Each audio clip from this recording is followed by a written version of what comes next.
Escuchen este corrido que yo les voy a cantar.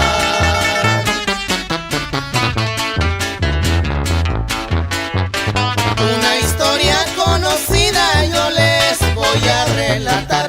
Su nombre Lucio Cabañas, de la Sierra de Atoyac.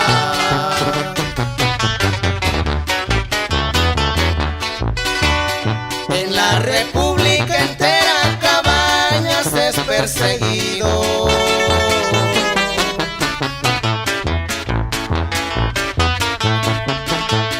Dicen que es un guerrillero, tiene fama de bandido.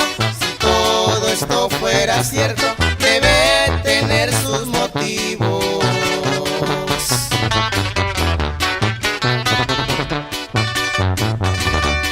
Para juzgar a Cabañas hay que tener la razón.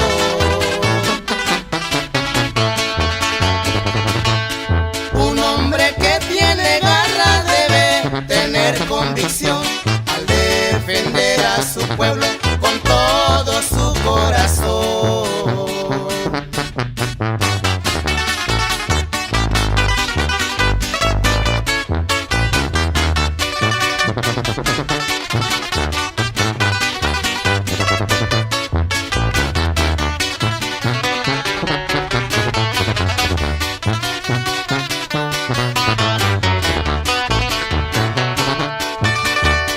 Guerrero tiene la fama de tener hombres valientes.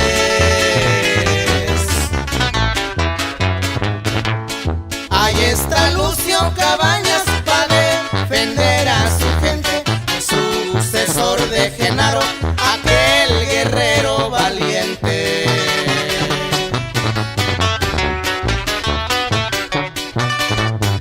Mucho cuidado, Cabañas, no te vayan a matar.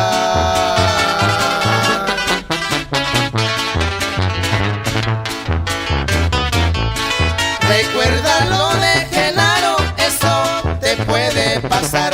Así matan a los hombres que no se saben dejar.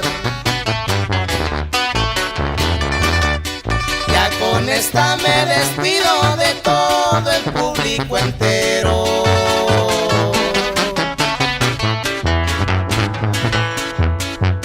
Les he cantado el corrido de un hombre que es guerrillero. Su nombre Lucio Cabañas, del estado de Guerrero.